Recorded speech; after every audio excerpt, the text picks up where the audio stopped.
For as long as I can remember, family and tradition have been central to my life. Growing up, I watched my parents nurture our household with a sense of stability that left little room for doubt or mistrust. I carried their values into my own marriage, believing that love, loyalty, and transparency were the foundations of any enduring relationship. When Tracy and I exchanged vows, I truly thought we were building the same solid home I had known as a child, a sanctuary where nothing could shake the bedrock of our commitment. Through 3 decades together, we raised a family, overcame challenges, and celebrated countless victories. I often prided myself on our ability to weather the storms of life as a team. While no marriage is perfect, I never suspected there was a secret waiting to unravel everything I held dear. Yet, even as I busied myself with work and hobbies like genealogy, a passion I shared with my youngest daughter, Marissa, an unanticipated discovery was lying in wait, ready to dismantle the life I thought I knew. Suddenly, a light bulb went off in my mind, just like in cartoons when a character figures something out or finds the answer to a puzzle. Oh my God, my third child wasn't actually mine. She was the biological daughter of someone else. I was speaking to a representative from genealogygurus.com, asking why my daughter's DNA test hadn't been processed after 10 weeks. I had gifted her the test as an additional Christmas present, and I had provided the necessary details for them to locate the results. After holding for about 5 minutes, the representative returned and assured me the test had been completed. Beyond that, it was a private matter between the company and the individual who submitted the sample, so he couldn't share any more details. But if the test is finished, why isn't she showing up in my DNA matches? I asked, growing frustrated. Sir, there are many factors that could explain why your daughter doesn't appear in your DNA results, but I'm unable to discuss the specifics of this test with you, he responded, sounding slightly irritated. That's when the realization hit me. Clearly, the most likely reason she wasn't showing up was because she wasn't genetically related to me. I ended the call in a state of shock. I remember pressing the red end call button, and then I remember breaking down in tears. The next thing I knew, I was lying on the family room sofa, curled up in the fetal position. With about 15 minutes left on my lunch break, I called my daughter, figuring she was probably on hers too since we worked in the same time zone. I knew she typically read a book at her desk during lunch, so I wasn't worried about disturbing her. She answered immediately. "Hey, Dad, what's going on?" she said, sounding a bit cautious. "Sweetheart, you know I love and trust you completely, but I've figured out what's going on with the DNA test," I said, bluffing. "I called genealogy gurus, and they told me it was processed a couple of weeks ago." There was a sharp intake of breath on her side, followed by a long pause of at least 10 seconds. "I know, Dad. We really need to talk, but not right now. Call me tonight and make sure Mom isn't in the room when you do." As I drove back to my office, my mind was clouded, and I'll admit, I wasn't much help to my boss that afternoon at the engineering firm. So many thoughts were racing through my head, questions I couldn't shake, but above all, the one that kept repeating itself. My little girl isn't really my little girl. Being a problem solver by nature, I knew I had to focus and tackle things step by step. After all, I hadn't reached the role of VP of Engineering at Sycophus Electronics by just coasting along. Right now, I needed to treat this personal mess like a project, break it down, manage it piece by piece. It was advice the old man, Dwayne Sycophus, had given me years ago when he hired me straight out of Purdue University to join his growing company. Under Dwayne's leadership and with me right there alongside him, Sycophus Electronics had become an industry powerhouse, and we had both done quite well. I made a good living, had solid benefits, and worked with talented colleagues. And at home, it was even better. I had a stunning wife and 3 wonderful kids. Eventually, though, the kids grew up, left for their own lives, got married, and started families of their own. The house felt emptier at first, but after the initial loneliness of being empty nesters, it felt like we found new energy as a couple. But now, looking back at the past month, I realized a few small incidents had been pointing to something I hadn't seen before, like the phone call Marissa made to Tracy about 2 weeks ago. We were sitting together in the family room one Tuesday evening when Tracy's phone rang. She glanced at it, said it was Marissa, and picked up. The conversation lasted about 5 minutes, with Tracy responding with mostly yes and no answers. I noticed tears starting to well up in her eyes. When she hung up, I asked if everything was okay, and she told me that Marissa's cat had been sick. No big deal, she reassured me, though she seemed a little off afterward. I thought it was odd how upset she was about the cat's health, almost like it was more than just a pet problem. That call was likely when Marissa first found out. Tracy hadn't known about the test I'd sent to Marissa. To be honest, I hadn't thought much of it at the time. Marissa was the only one of our kids with any real interest in genealogy, so I bought her an Ancestry DNA kit. I've been into family history for years, and liked the DNA side of things, so I thought Marissa would enjoy it. Turns out, I couldn't have been more wrong. When I got home, I tried my best to act normal around Tracy, even though I was seething inside. Take it one step at a time, I kept telling myself. I met Tracy during my sophomore year at Purdue, but we didn't start dating until our senior year. We got married a year after graduation, 31 years ago. Up until today, I would have said marrying her was the best decision of my life. Even now at 54, she's stunning. Despite having 3 kids, she works out regularly and looks like she's in her mid-30s. She's always been fun, witty, and for 3 decades, I'd been excited to grow old with her.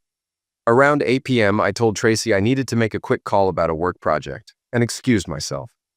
I grabbed a jacket and stepped outside to the porch swing, wanting to speak privately. Once there, I dialed Marissa's number, knowing something was off the moment she picked up.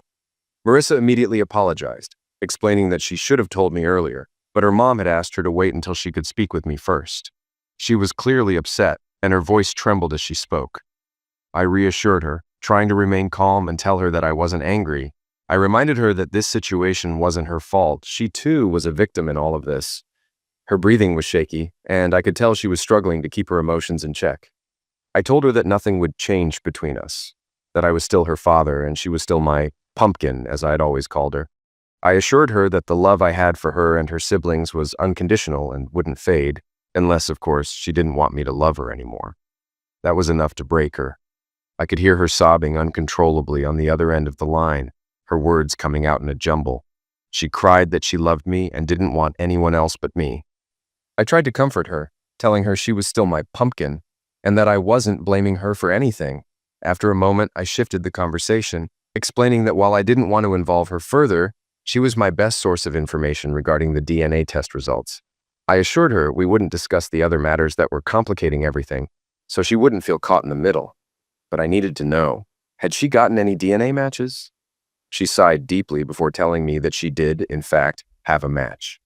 Amanda Anderson came up as her half-sister. I was stunned. Amanda, the daughter of Uncle George and Aunt Jeannie. It hit me like a ton of bricks. I muttered in disbelief, and Marissa, still trying to regain control, apologized quietly, her voice barely above a whisper. I quickly reassured her, reminding her that this wasn't her fault and that she didn't owe me an apology. I tried my best to stay composed, but inside, I felt the weight of everything crashing down. It became clear to me that George Anderson, Uncle George to my kids, appellate court judge George Anderson to the public, was Marissa's biological father. My mind went into overdrive. That meant my wife had been involved with her boss, back when he was a lawyer at Gooey Howe and Associates. The affair had to have happened at least 25 years ago when Marissa was born, and Tracy had been George's administrative assistant at the time. George had left the firm to become a judge a few years later, moving to the state capital, where his career really took off. As for Tracy, she didn't stay with George. Instead, she remained at Gooey Howe, eventually becoming the office manager. But during the years they worked together, George and his wife Jeannie became close friends with us. Our kids still referred to them as Uncle George and Aunt Jeannie, and their kids called Tracy and me the same. Many times, when I was away on business, Tracy would take the kids to their lake house for a few days. The more I thought about it, the more I realized how many times George and Tracy had spent time alone together, especially with no mention of him being with Jeannie or the kids. I had never questioned it. Now, everything about those trips made my stomach turn. I must have spaced out, because I snapped back to reality when Marissa called my name, worried. I apologized, thanking her for the information, and asked her to give my best to Drew. She hesitated, then asked what I planned to do about everything. I didn't have a solid answer, so I just told her I wasn't sure. She then warned me not to do anything foolish, like getting arrested, though she said a little stupidity was okay. That struck me. While I hadn't thought about doing something drastic before, her words made me realize I needed to keep my head. I couldn't break my promise to my kids. Reassuring Marissa about our relationship was my top priority. Finding out who else had been involved in Tracy's betrayal was next. After that, I'd get to work on the divorce, but I needed a new lawyer. My current one worked at the same firm as Tracy, and that was out of the question. Once I found the right attorney, I would handle things with my future ex-wife. At home, things were tense. Tracy chattered nervously around me, trying to keep the mood light, probably hoping to avoid the inevitable confrontation. There was a distance between us, but she wasn't going to be the one to bridge it. I could feel that. About a week later, I met with an attorney. As soon as he learned Tracy worked at Gooey Howe, he visibly tensed up. I didn't like the look on his face. So I moved on to another lawyer, a younger woman named Marie, who didn't flinch when I mentioned Tracy's workplace. That was what I needed. Someone who wouldn't be intimidated by the firm's big names. I briefed Marie on the situation, how I had discovered my youngest child wasn't mine biologically and that she was Judge Anderson's daughter. Marie's eyes widened when I mentioned the judge. "Appellate Court Judge Anderson?" she asked. I confirmed, watching her closely to see if I needed to find another lawyer. She simply nodded and said, "This should be interesting," before we moved on to the financials. Marie suggested a straightforward approach. Split the joint assets down the middle, keep our own pensions, and sell the house. That would leave both of us in a good financial position, though I'd be slightly better off due to my higher income and pension. She quickly added, however, that if I wanted to really go after Tracy, because of the infidelity, the kid situation, or the general betrayal, I could push harder. It was tempting. But I didn't want to hurt her financially. I just wanted out. Marie then asked if I wanted to pursue any action against Judge Anderson. She warned that going after him could complicate things and drive up my legal costs. I dismissed the idea. "The judge is my problem," I said sharply, not wanting to drag him into this any further. She nodded, understanding, and outlined the process. If she doesn't fight it, we could have this wrapped up in 6 months. If she does, it could take over a year. I told her to take her time and get it right. Task 3 was done. Now it was time for task 4, the confrontation. I gave it another week, hoping for some sign of how Tracy would react. Saturday nights had always been our special time, date night followed by a movie, and just time spent together. Our routine was always the same, and those nights held a unique place in our relationship. Tracy and I would go to bed early, allowing us plenty of time to connect and enjoy each other's company. We'd share intimate moments, strengthening the bond we had built over time. We'd both be drained afterward, but we'd always cuddle before cleaning up and falling asleep. But now, that routine felt hollow. Everything I thought I knew about my marriage was shattered. It had been 2 weeks since we'd had our usual date night, and just as long since we'd been intimate. I couldn't bring myself to go through the motions after discovering the affair and learning the truth about Marissa. Tracy never even questioned my distance, another sign she knew I knew. But she played the game well, acting coy and unaware.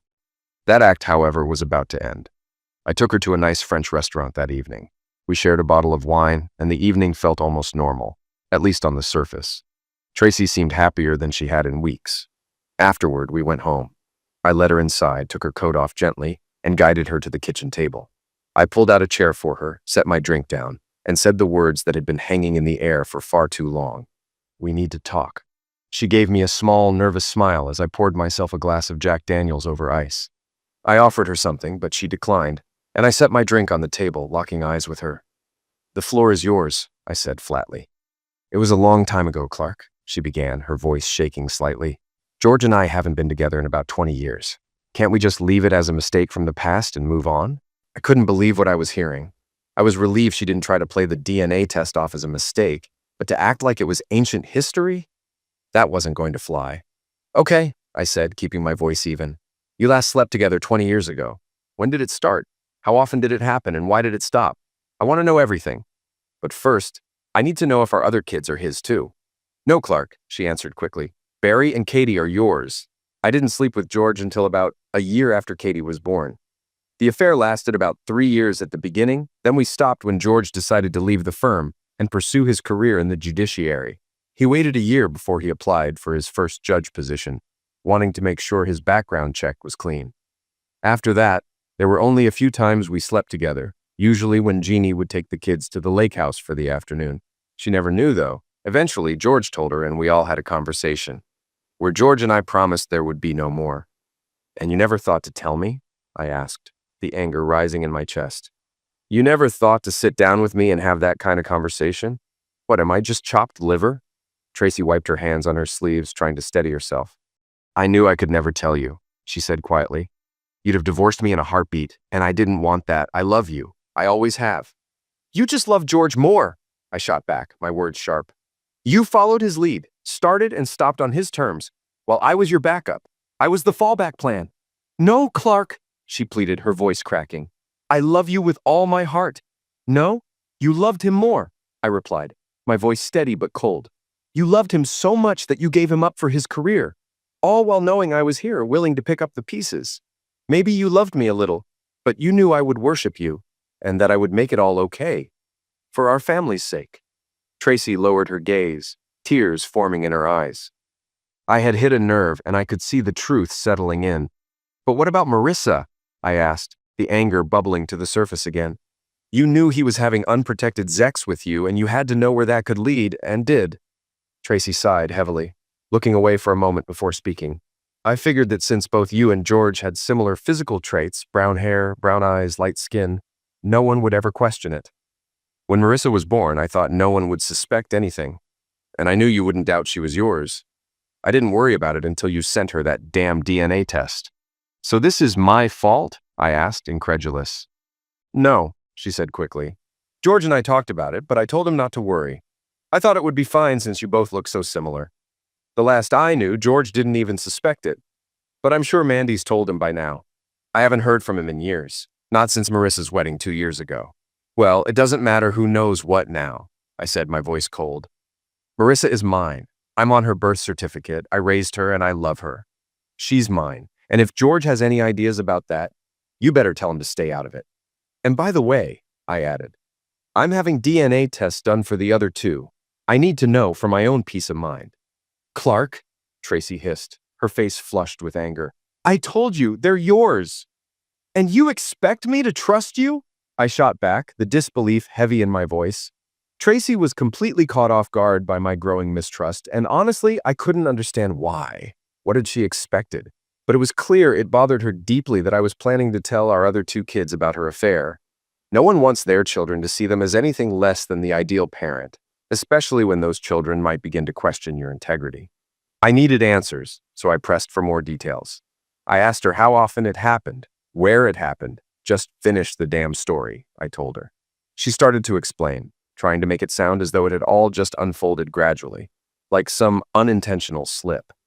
She said they spent so much time together at work that they became friends, and from there, things just developed. According to her, George was kind, funny, passionate, someone she truly connected with on a deeper level. But since both of them were married to people they loved, they kept the affair to a minimum, meeting in various places outside the city, always careful not to cross any serious boundaries. She was adamant that they never met at our home or his, claiming that would have been wrong. But I wasn't buying it. I reminded her that they'd continued their affair even after they'd supposedly stopped, meeting up at the lake house when Jeannie was out with the kids. Tracy didn't deny it, though she almost whispered a confirmation. She swore they hadn't been intimate since then, but I wasn't sure I believed her. When I pressed her about Jeannie's involvement, Tracy explained that yes, Jeannie knew everything and had forgiven them both. I couldn't wrap my mind around it. How could Jeannie possibly forgive this? Tracy tried to rationalize it by pointing out that it had all happened so long ago, 20 years in fact, and that it was over before I was ever hurt. She begged me to just let it go, to return to the way things were before the truth came out. But it wasn't that simple. I'd spent weeks wondering what I'd done wrong, how she could have fallen in love with someone else.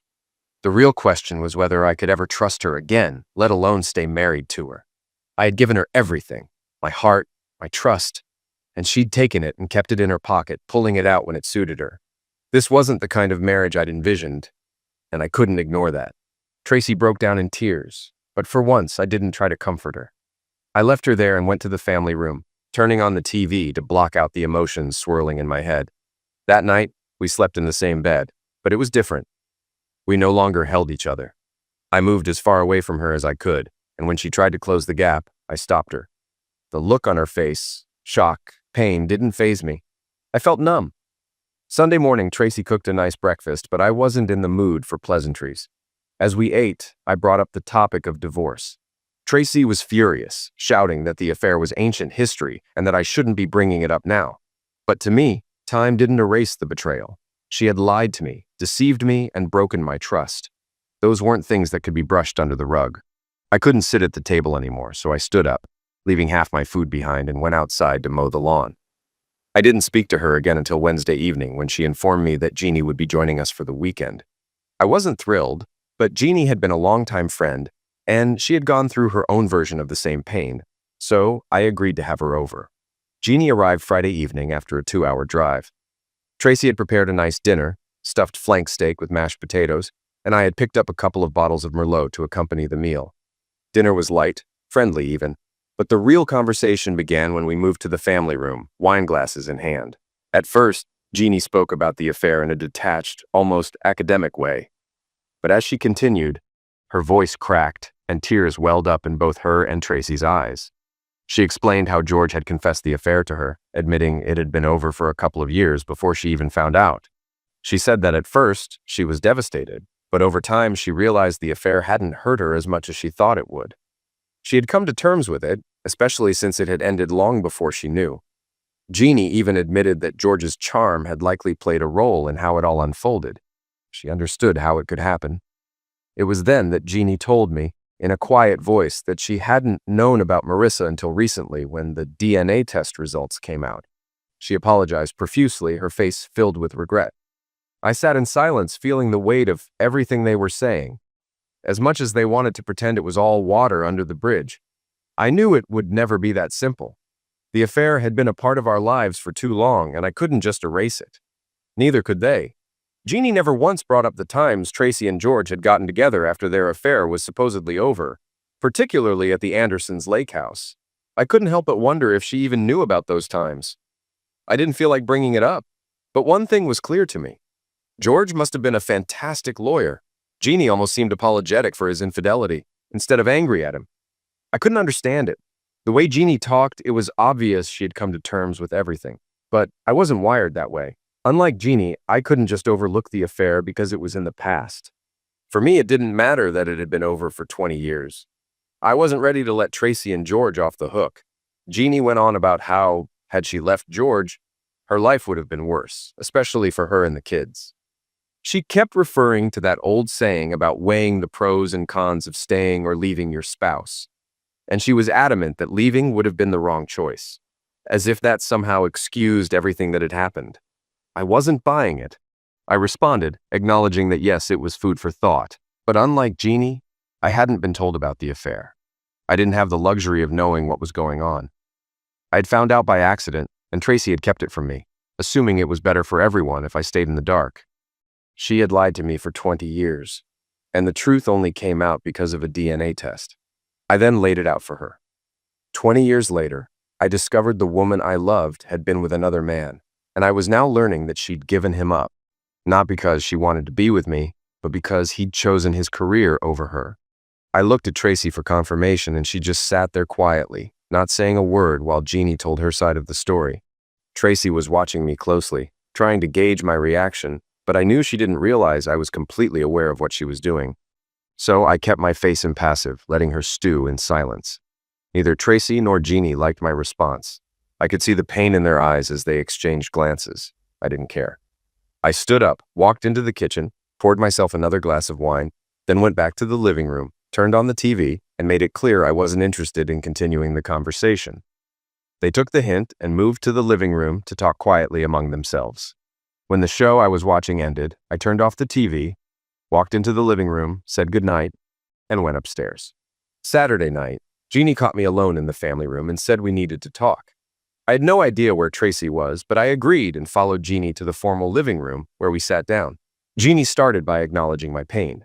She told me she understood and then made her case. She said that not forgiving Tracy and ending the marriage over something that happened 20 years ago would be a huge mistake. According to her, the fact that we loved each other should be enough to move past it. She even drew parallels between me and George, saying if she could forgive him, surely I could forgive Tracy. I wasn't convinced. I told her, as I had the day before, that I wasn't told about the affair. Tracy had kept it from me because she knew it was wrong, and if she had told me back then, I wouldn't have forgiven her. The hurt wasn't any less now just because it had been 2 decades. How could I trust her again after all this time? How could I ever move past the lies? I shook my head, stood up, and left the room, brushing past Tracy in the hallway. She could see it in my face that I wasn't ready to forgive and forget. That night, dinner was incredibly quiet. The women tried to make small talk, but I barely said a word. I didn't feel like participating. After a brief thank you, I grabbed my jacket and left the house, telling them I was going to Malone's, my go-to spot for a quiet drink. When I walked into Malone's, I noticed Ronnie, the owner, chatting with a few customers in the corner. Instead of sitting at the bar as I usually did, I chose a table by myself. I wasn't in the mood to socialize. Marnie, the bartender, brought over my usual drink, Crown Black on ice, and said I looked like my dog had just died. Sort of, but it's not as important as my dog. Just my marriage, I muttered with a forced chuckle. Marnie went to whisper something to Ronnie, who excused herself from the group and came over to my table, sitting down across from me. "All right, Superman, spill," she said, getting straight to the point. Ronnie was about my age, big, bold, with red hair and freckles, wearing her Irish heritage with pride. She didn't take crap from anyone, and if anyone did get out of line, her husband Moose, a former Marine drill sergeant, was back in the kitchen. Malone's wasn't a rough bar, but it had its moments. I'd seen it once when a guy gave Ronnie some attitude, and Moose knocked him out cold with a single punch. But tonight, it was just me and Ronnie. She was waiting for me to talk, and I wasn't ready to do that yet. Ronnie had always called me Superman, a nickname she gave me because my name reminded her of Clark Kent. She'd joke that while I was a nice guy with a good job, she wouldn't want to see me lose my temper. Over the years, we shared a lot of laughs about it. I'd been a regular at Malone's for 2 decades, sometimes with Tracy, sometimes alone, sometimes for dinner, sometimes just for drinks. Ronnie and her husband Moose knew us both pretty well. Ronnie had a knack for reading people, and she could always tell when something was off with me. She was like the sister I never had. I finally told her what had been eating at me. For the first time, I admitted that Tracy and I were done. It wasn't something I had shared with anyone else yet. And to be honest, it felt strangely freeing to get it off my chest. I told Ronnie that I had recently found out that Tracy had cheated on me, not just once, but for years, with her boss. For 4 years, Tracy had carried on an affair, and the kicker? Marissa, our youngest daughter, wasn't even mine. The man she'd been sleeping with was her real father. What Tracy didn't seem to understand was that, while the affair had happened 2 decades ago, the betrayal had left scars that couldn't just be erased by time. Tracy wanted me to believe that because it had happened so long ago and I hadn't known at the time, I should just accept it and move on. She said she loved me, always had, and didn't want to get divorced. But I couldn't let go of the fact that, for years, I had been living a lie. Ronnie didn't hesitate for a second. She was furious on my behalf. She couldn't believe what Tracy had done to me and expressed her disbelief loudly. She made it clear that if she were in my shoes, there was no way she'd let Tracy off the hook so easily. She said that if it had been her and Moose, things would have turned out very differently. No second chances, no pretending like it never happened. Her support meant a lot to me. I needed someone who understood how deep the wound went. She wasn't just angry at Tracy's betrayal. She was angry at how I had been treated. She said that what Tracy had done wasn't just a mistake. It was a decision, one that had lasted for years, and it showed a serious lack of respect for me. She didn't understand how Tracy could have let me believe Marissa was my child for all those years, and she was right to be angry. As I explained the details to her, I couldn't help but feel a wave of frustration. I told her that, even though I wasn't sure about the paternity of Marissa, Tracy never wanted to get a test. That, to me, was her way of avoiding the truth. It was easier to let me continue thinking I was her father than to deal with the fallout of the affair. But it wasn't just the affair that hurt. It was the ongoing deception, the years of pretending everything was fine. Ronnie hit the nail on the head with her next question. She asked if Tracy had ever truly apologized for the affair itself, or if she had only apologized for the pain it caused me. I had to admit that no, Tracy had never once apologized for her actions. The only apology I'd ever received was for the hurt I found out about. Nothing about the affair itself, nothing about the years of lies. Ronnie didn't hold back. She told me I didn't need anyone's permission to make the decision that was right for me. She said it was clear that Tracy had already given me the answer I needed. She had no intention of letting Tracy off the hook for what she had done. That night, she made it clear she was in my corner. She poured me a drink and told me the rest of the bottle was mine. She even offered to call a cab to make sure I got home safely. I accepted the offer, handing over my car keys, and let Ronnie take care of the rest. When the cab dropped me off at home, it was around 2 a.m. Tracy helped me up to the bedroom, and I collapsed into bed, fully dressed. She took off my shoes and socks, and I stayed that way the rest of the night, barely able to sleep. The next day, my son Barry called me at the office. He wanted to talk about what was going on with Tracy, and I could tell right away that Tracy had reached out to him, trying to get him on her side. Barry and I usually saw eye to eye on most things, but today, I could hear in his voice that he had been swayed. He was definitely leaning toward defending Tracy, trying to convince me not to go through with the divorce. He tried to joke about it, telling me that divorcing Tracy would be the dumbest thing I'd done since I wore a leisure suit in the 70s. But then, he got serious. He said that the affair was so long ago, and that I hadn't even known about it until recently. He made it sound like I was throwing away everything I had with Tracy for something that happened decades ago. But I couldn't let it go. I told him that a mistake is what Tracy made the first time she slept with her boss. But after that, it was a choice, not a mistake. I reminded him that if he found out Linda had been cheating on him, he wouldn't just let it slide. He would have been furious. And then I told him that while the affair had ended 20 years ago, the lies and the deception didn't stop. I had been kept in the dark all these years, believing I was the father of Marissa. That wasn't just a mistake, it was a betrayal. Barry kept pushing, saying that the physical affair was over, but I wasn't having it. The hurt I felt didn't just vanish because the affair ended. I made it clear that I wasn't about to let him or anyone else dictate what I should do.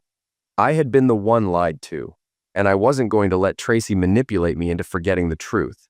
Finally, I told Barry that he shouldn't be getting involved in something he didn't understand.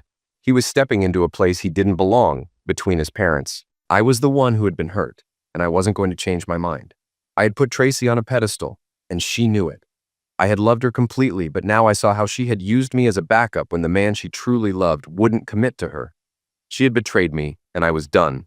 Barry tried to argue, but I didn't listen. I hung up the phone, feeling a mix of anger and exhaustion. It was clear that he didn't understand, but that didn't matter. I wasn't going to let anyone, family or not, make me second-guess what I knew in my heart. When I walked through the door around 6 p.m., Tracy had just finished preparing what smelled like a good meal, but I wasn't in the mood for it. I told her I wasn't hungry, poured myself a glass of Jack Daniels, and sat down in my favorite recliner, flipping on the TV. Her mood shifted immediately. She walked in and asked what was wrong. I wasn't in the mood for pleasantries, so I just let it out. The situation had gotten so bad that even my own kids were turning on me. Tracy had cheated on me for years, had another man's child, and now, somehow, I was the villain. I told her to call Katie and let her know not to bother calling me the next day. I was done with this charade. Tracy looked down as if she were trying to avoid my gaze, and I couldn't understand why, after 31 years together, she didn't know better than to have others fight her battles for her. I raised my voice, my anger building. "What on earth makes you think this divorce isn't happening?" I demanded. "You cheated on me for 4 years with another man. You had his child, and then you replaced me with him in your heart. Tell me, Tracy, can you honestly sit there and say you weren't in love with him? That if he had asked you to leave me and marry him, you wouldn't have done it?" I paused for a moment, letting it sink in. "The truth is, you might still love me, but you're not in love with me. You're in love with him. I was just your backup plan because you knew I'd always be there. You've deceived me, disrespected me, and now you have the nerve to turn our kids against me. That's the last straw." I stood up, unable to hold it in any longer. "I won't ruin George's career. I won't destroy his perfect judge image, not for your sake and not for Jeannie's. I'll file for irreconcilable differences. We'll split the house and our retirement accounts, and that'll be the end of it." Tracy's face crumpled, tears spilling down her cheeks. She tried to stand but didn't say anything. Before she could walk out, I added one more thing. "You've never once apologized for what you did," I said, "and I don't think you ever will. The only thing you regret is that I found out. Isn't that right?" I spent the rest of the evening with the bottle of Jack. I didn't care much for anything else. The following morning, I called my attorney and told her to prepare the divorce papers. She told me I could review them by Tuesday, and that Wednesday they'd be ready for filing. By Thursday, Tracy would be served. I made it clear to her that I wanted the papers delivered to my house that Friday evening. I needed to be there when it happened. After that, I reached out to Judge George Anderson's office. I asked his assistant to have him call me back about something important. I didn't need to say more. George would know exactly what I was referring to, and I knew he'd get back to me as soon as possible. When George finally returned my call a couple of hours later, he sounded a little uneasy. He confirmed he knew why I was calling and agreed to meet me on Saturday at 10 a.m. at his and Jeannie's home. He didn't know that Tracy wasn't going to be served the night before, but I was sure he'd find out soon enough when I made the 2-hour drive to his place.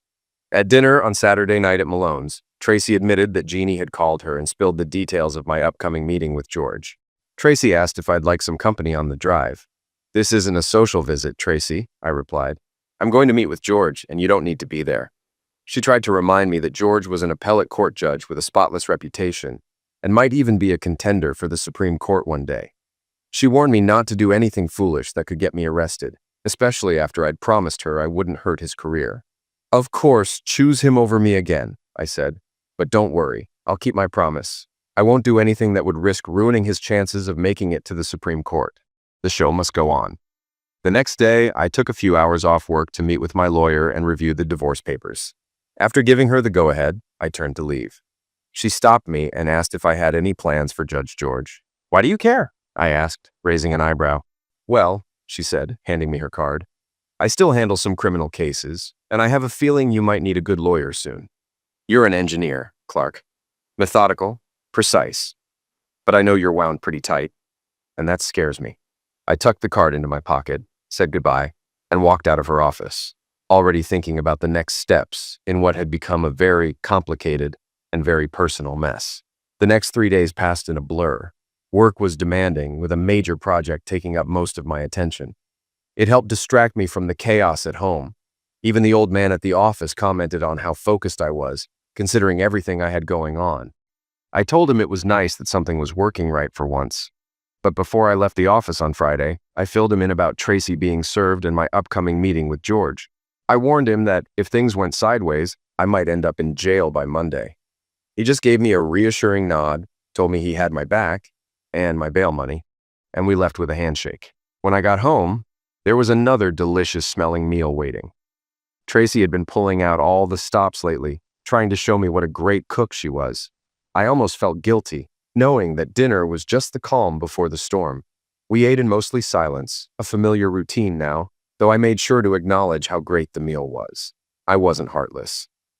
After dinner, I helped her clear the dishes, and we were heading into the living room for some TV when the doorbell rang, right at 7 p.m. I knew it wasn't for me, so I didn't bother getting up. Tracy glanced at me, confused, before walking to the door. A young man in a suit stood there, and without saying much, he asked if she was Tracy Walters. When she confirmed, he handed her a manila envelope and said, "You've been served," before turning and leaving. Tracy stood frozen at the door, but I could see her shoulders shaking. She was crying, though she didn't make a sound. I walked past her, shut the door, and gently guided her back to the kitchen table.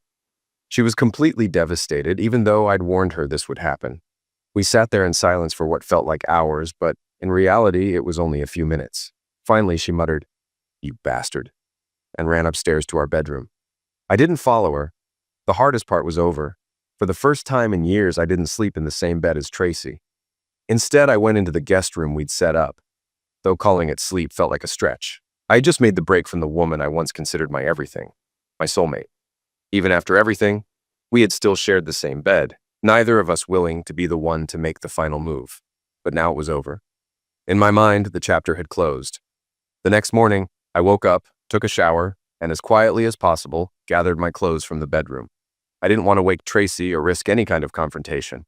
I grabbed my casual clothes, collared shirt, jeans, and a pair of custom cowboy boots I'd had made during a trip to Dallas to visit our son. I left the house earlier than necessary, not wanting to be late for my meeting with George. I figured if I had extra time, I could grab coffee somewhere nearby, which is exactly what I ended up doing. By 10 a.m., I was standing on George and Jeannie's porch, ringing the doorbell. Jeannie answered, looking stunning as always, but visibly anxious. She didn't say much, just gave me a quick, nervous hug.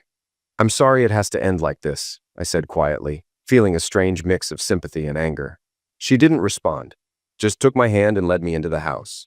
We walked into the den, where George had framed photos and mementos arranged around the room. He was sitting in his favorite recliner, but stood up when we entered. "Hello, Clark," he said, his voice steady but tense. "Hello, George," I replied. Jeannie, looking more nervous than ever, quietly excused herself and left the room.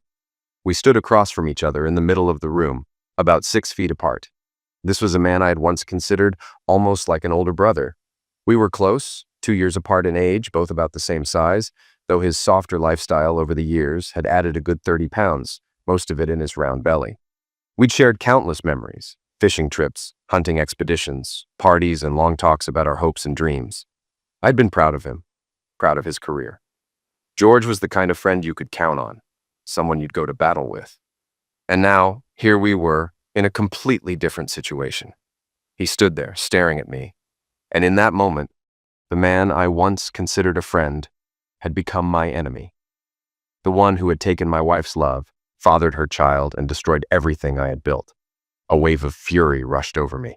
"You're gonna keep my wife's heart, huh, you bastard?" I shouted.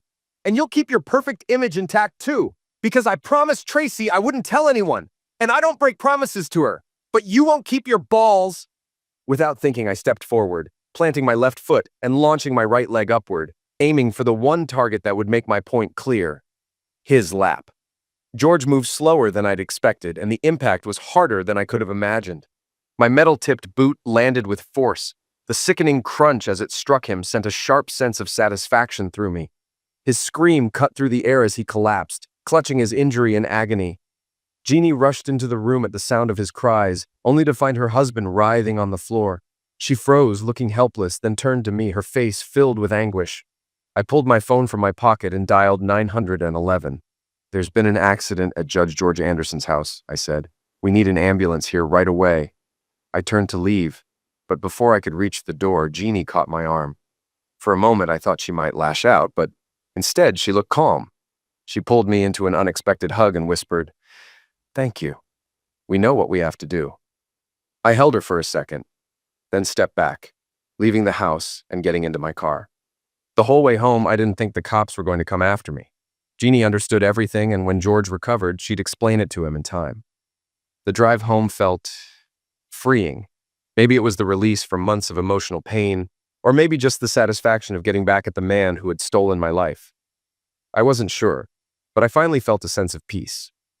After all the torment I had endured, I was ready to move on. As soon as I accepted what Tracy had done, her hold over me weakened, and for the first time, I was able to think clearly.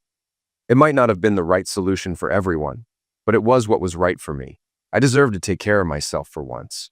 Everyone else had done it for years, so why couldn't I? I knew part of me would always love Tracy, but I was done obsessing over the affair. It wasn't my choice, nor my fault. It was time to let go and look ahead. When I got home, I grabbed 2 suitcases from the basement and headed upstairs. Tracy was sitting in the family room and followed me up. "So, this is it?" she asked, voice quivering. 31 years and you're just walking out? Tracy, you've been so wrapped up in your own mess that you can't even see what you've done to me. You stole 24 years of my life with your lies, and you probably never will understand that. But I've come to terms with it. I don't hate you.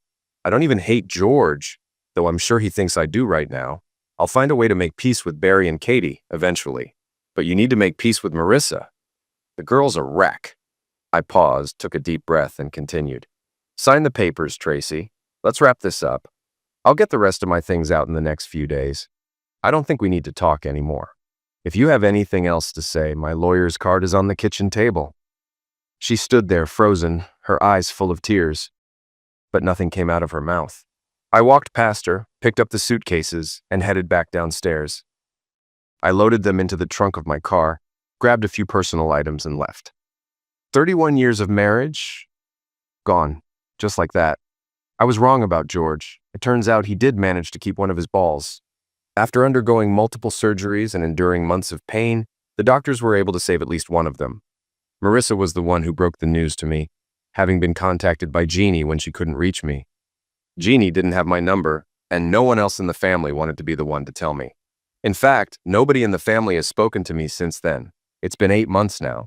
Honestly, I'm fine with it.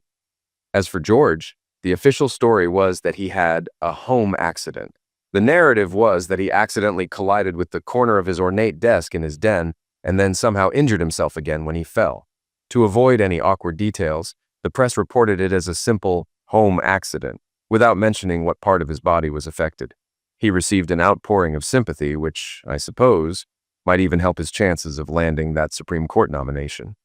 Tracy signed the divorce papers a week after the incident, and the divorce was finalized just last week. The house is being sold at auction, and I'm sure I'll see little of the proceeds from that. Tracy hasn't tried to contact me since I left, nor have Barry or Katie. I doubt I'll be getting an invite to the family Christmas dinner this year, wherever that may be. On a more positive note, the old man is officially handing over the reins of the company to me starting the new year as he retires. The deal is that I'll run the business for the next 7 years, after which I'll retire comfortably with a significant payout. He'll find a buyer for the company at that point, and I'll get 10% of the sale. I've also begun to get back into the dating scene, though I'm still getting the hang of it. After being married for so long, it's a bit like learning to ride a bike again. Word about the divorce spread quickly, and some of our divorced friends have reached out to me to see if I'm interested in dating again. A couple of Tracy's divorced friends have even called, surprised that she could have let someone like me slip away. To be honest, that little boost to my ego felt good. Looking ahead, I have a lot of opportunities, both professionally and personally. I'm focusing on building some new hobbies to fill the time I now have, and it's been nice to have a little space to breathe. One thing I've decided to give up is genealogy. I've done enough of that. As I sit here now, reflecting on the months of turmoil and upheaval, I feel a strange mix of exhaustion and clarity. For years, I thought my life was built on a foundation as solid as bedrock, only to realize it was riddled with cracks I couldn't see. But there's an odd sense of liberation in uncovering the truth, even if it's painful. I've learned a lot about myself through this process, how resilient I can be, how much I can endure, and how even in the face of betrayal, I can hold on to my principles. I've learned that love, as profound and unwavering as it can feel, isn't always enough. Trust is the cornerstone, and once that's gone, no amount of love can repair what's been broken. Do I regret discovering the truth? Sometimes. Ignorance might have kept me happier for a while longer.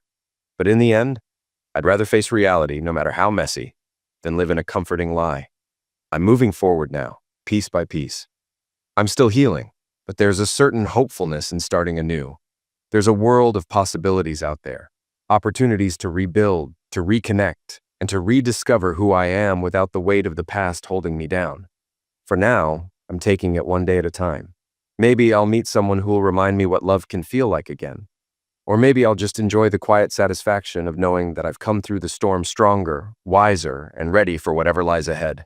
No matter what, I'll always carry the lessons with me, to cherish what's real, to never take loyalty for granted, and to hold myself to the same standards I expect from others.